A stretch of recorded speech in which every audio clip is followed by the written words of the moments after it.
Margie DeYoung coming up here. Margie, let's hear for Margie. Here she comes. There you go, girl. Thank you very much. My name is Marge DeYoung, D-E-J-O-N-G-H, which is a Dutch name for screw you phonics. Marge, of course, rhymes with large and in charge. Tonight, I am not in charge of memorization, so we'll just lay these out here now. Anybody going through a breakup right now?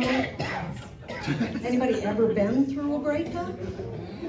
I am. I'm going through one right now. Lovely man, great man, good man, great artist. I bought a lot of his work. He paints oil on canvas. Look him up online, Robert Wilkins. Great artist. If you like surrealism painting, check out what he's got. I bought a lot of his art in the 4 years we were together. A lot of his art. And I kept telling him, you should raise the price. And he was all nervous. He raised 5 kids and a stay-at-home wife on selling his artwork. So, he was nervous because he had to make money every day to keep the family going. And I kept telling him, no, you've got, over 30 years of experience. Charge more for your work, charge more for your work. I finally priced myself out of his market. I can't afford to buy his stuff anymore. But he is good. He is good. You learn a lot when you go through a breakup. It's actually a beneficial thing because it allows you to, assess, if nothing else, you assess your communication skills because that's usually what's going wrong when, you're breaking up with someone, poor communication. I went into it, like a lot of women do, I went into it with, my fingers crossed and my legs wide open. I have to tell you, that didn't go well. I don't recommend it. Next time, I might try it the other way around. We'll see.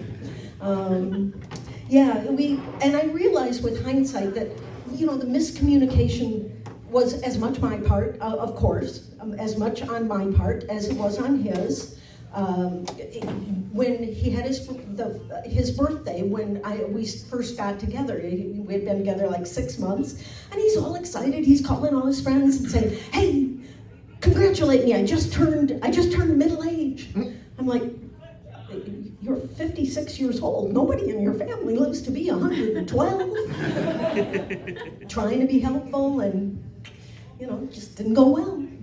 But like 2 years ago, I caught him looking in the mirror and he's, fussing and looking and frowning and trying to be helpful. I said, "Honey, what's wrong? You seem very upset." He goes, "Yeah, my hair's thinning. I hope I don't go bald like my dad." Trying to be helpful. I said, "Oh, don't worry about it. You've grown so much hair on your back, you've got plugs for the whole family." Did not go well. And of course, the miscommunication is not just on, my attempts to help him out. He mentioned to me a couple of years ago that he was nice about it. He's trying to be helpful. He said, "You should start going to the gym and trying to lose a little weight. I know you don't weigh any more than you did, but you should start to lose a little weight. It would be good for your health at your age." Trust me, this was already not going well. But, I pointed out that, I explained to him that when I was in junior high, my older sisters looked at me at 110 pounds and said, "Oh, you're the fat one." I had been trying to lose weight since junior high. If I had been able to keep it off, I would be the size of an embryo. Turns out he likes younger women, so that didn't go well. Just a couple of months ago, again, trying to be helpful, he said, I'm a little worried about you. The garbage didn't go out. And I said, "Well, I reminded you, it's It is your house. And I reminded you, no, you didn't. You forgot to tell me. I didn't. Oh yeah, you're forgetting things. You, at your age, should be tested for memory issues because you might be getting dementia. That actually worked really well because I immediately pointed out, given our politicians in the last few years, if I pass a dementia test, I could be your next president. Thank you very much. Yeah, and for those of us who remember Ronald Reagan, we've been at this for a while. Yeah, I am now in that dreaded stage where, I actually have used computers a lot for work, and, I'm not, technophile or technophobe or anything. I'm not a technophile, but I'm not a technophobe. But I am facing a lot of pressure from my friends. You've got to make an online dating profile. Don't do it. I'm having trouble with that. I want you to be honest with me. Here's what I've got so far. Woman seeks man.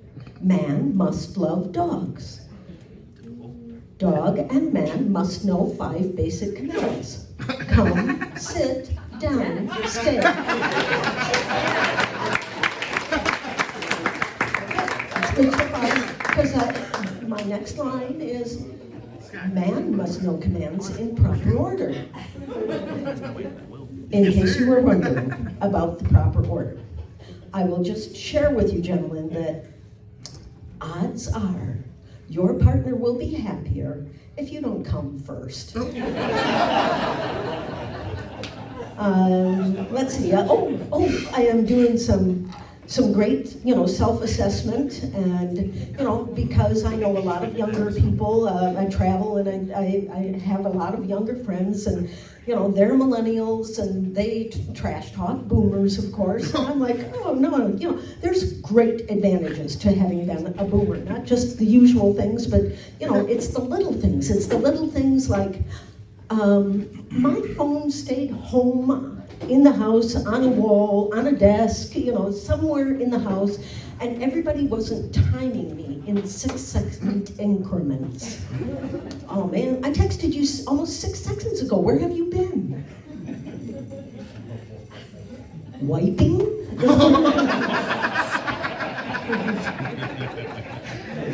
I know you don't like to go to the bathroom with me. I grew up in a world where people expected to move out of their parents' house. I know, odd but true. Move out of their parents' house, and you expected that you were going to start having to size up. So you had things called starter homes. I know that today they're sort of represented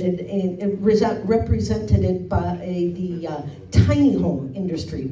People, I've got people on the West Coast, and they are constantly, sending me pictures. Oh, here's my new tiny home. Come on over, and check out my tiny home. I have to tell you, as a Midwest farm girl, I will constantly look at your tiny home and have only 2 thoughts. If you drill a hole in the floor, you got a nice ice shack.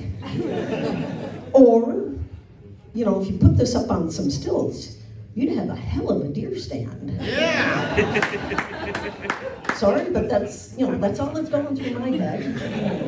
And neither one would I want. I will spend the day in them, but I won't live in them. So, sorry, I don't get that. Another boomer advantage is I grew up with a godmother who wrapped all of her furniture in plastic. I thought it was odd at the time. I still think it's odd, but with hindsight, I realized, no, that's a boomer advantage, because now you buy furniture. I go to friends' houses and they're decorative pillow people. So my friends called me up and said, hey, come on over, right? We bought a new sofa.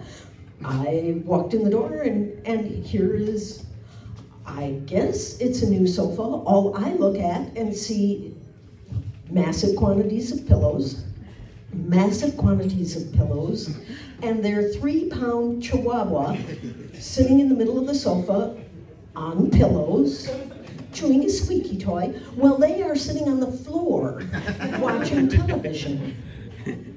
And of course they said, "Come on in, sit down." I'm one of these people, yeah, my knees make a lot of noise. I just looked at the floor and went, I can't stay, I gotta go. So, yeah, that's a tough one. Getting back to Robert and it was it's a good relationship. I love the man, I can't wish him anything but the absolute best. And I own a lot of his artwork, and in case you didn't know, artists' work becomes more valuable after they die. So no, it's not an "oh, I wish he were dead" sort of thing. This is just, I think of it as it's a retirement plan. Hey, I'm gonna get off here. I just wanted to be fair. I gave the guys a hint, so now I'm gonna give the ladies a hint. If you want to look good for your age, I learned this, and I really have to say it has helped my life a lot. My oldest sister always refers to herself as upper 30s and late 30s, and she is in her late 30s by about 4 decades. So, it's kind of getting to be a little embarrassing. And, I have learned that, if you want to look good for your age, lie up about your age. You want to have the shock and awe factor. So, I thank you all for coming out tonight. Thanks for being a great audience. My name is Mark. And that is Kevin. Give it going for Mars Beyond. 97. Damn, you look good for 97. How you doing? What are you doing later? That's a good question. Yeah, do you have a sister? All right, that was